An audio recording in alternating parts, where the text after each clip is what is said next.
Привет всем! Вы на канале Families, и сегодня мы поговорим о том, какие 5 вопросов важно и нужно задавать ребенку каждый день.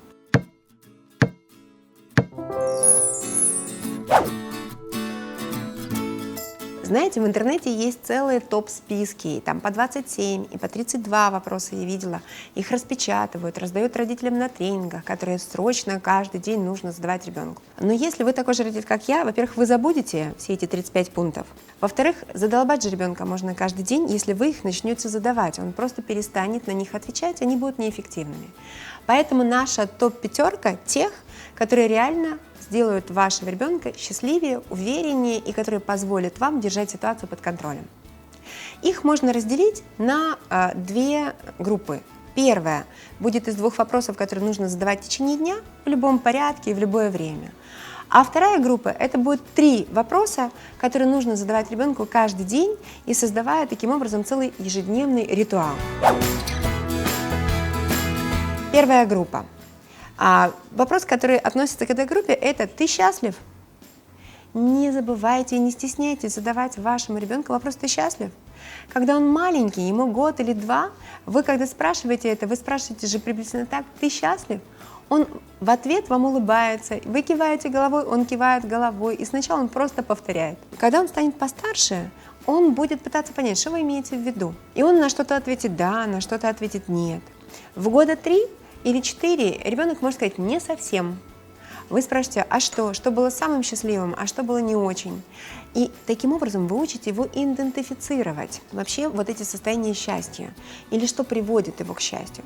Почему этот вопрос нужно задавать каждый день? Потому что обычно детям говорят, что самое важное учиться, или они там должны делать то-то, то-то, то-то, потом они вырастают и приходят к психологам целыми толпами разобраться со своей жизнью и с тем, чего они хотят, чего они стоят и кто они на самом деле. И поэтому начните задавать своему ребенку вопрос «ты счастлив?» каждый день. И вы удивитесь, насколько точечно в какой-то момент времени они начнут вам отвечать. И они прям откалибруют внутри себя вот это ощущение и то состояние, когда я счастлив. И поверьте, с годами, взрослея, они не позволят себе быть несчастливыми. Они не будут идти на работу, которая сделает их несчастливыми. Они не будут заниматься делом, которое не делает их счастливыми. Они, создавая семью и находясь в состоянии счастья, умея это делать, сделают счастливыми всех вокруг себя. А создав компанию, это будет компания счастливых сотрудников. Поэтому задавайте им, пожалуйста, вопрос каждый день. Счастлив ли ты? Можете прямо с пробуждения, можете к концу дня, можете в середине, но этот вопрос должен быть обязательным в вашем списке. Второй вопрос, который можно задать в течение дня в любой момент времени, это «все ли у тебя в порядке?». Знаете, бывают ситуации, когда ребенок там над чем-то задумался, мы смотрим, он грустный. И нужно подойти и спросить, все ли у тебя в порядке. Зачем? Затем, чтобы вот это вот сотрудничество было. Что вы делаете первый шаг, и, может быть, вам не сразу ответят, но в привычку вводет, что если со мной что-то не так, я по меньшей мере начинаю это осознавать, я либо сотрудничаю с кем-то для того, чтобы это решить, либо сам думаю над тем, как это решить.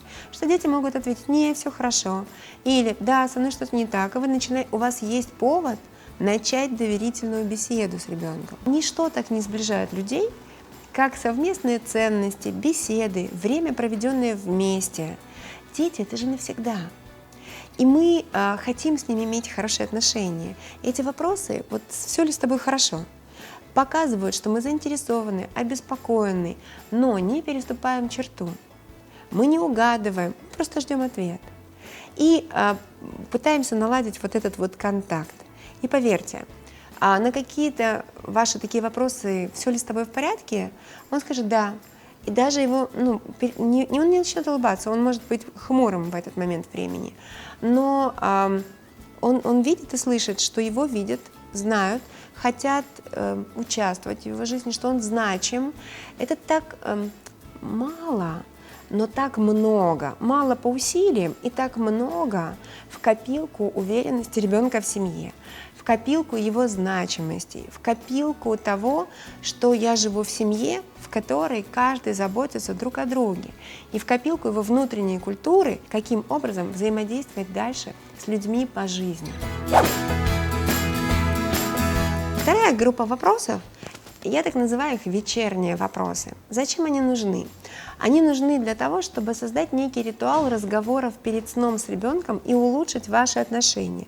С одной стороны, а с другой стороны, чтобы он мог высказаться, такого своего рода освобождение происходит от того, что накопилось за день. Да? И с третьей стороны, чтобы он научился свободе что-то менять. Вопросы звучат так. Первый. Что у тебя было самого лучшего в сегодняшнем дне? И поверьте, детям иногда сложно на него ответить. Он говорит, все, но все это не ответ.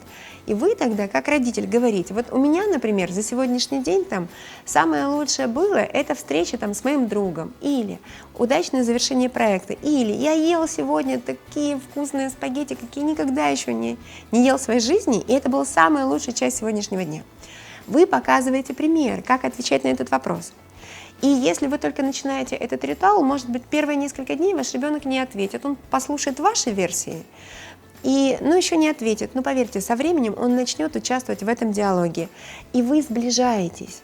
Это очень хорошо сближает по вечерам. Вы говорите, что вас наполнило радостью, и что было самым удачным сегодня. Он говорит, что было самым удачным. Учась в этот момент оценивать, ранжировать по важности и значимости события. Второй вопрос, который вы задаете, а что было вообще самым ужасным за этот день? Что вот лучше бы его не было? И в этот момент времени вы тоже, если ребенок не отвечает, подаете ему пример и честно говорите, что у вас было самым ужасным за сегодняшний день, где вы стратили по самое «не могу». Делитесь со своим ребенком, потому что когда вы искренне, он это чувствует. И он будет также искренне делиться с вами. Может быть, не в этот раз, так в следующий. Да? Третий вопрос звучит следующим образом. А если бы ты мог что-то изменить, что бы ты поменял?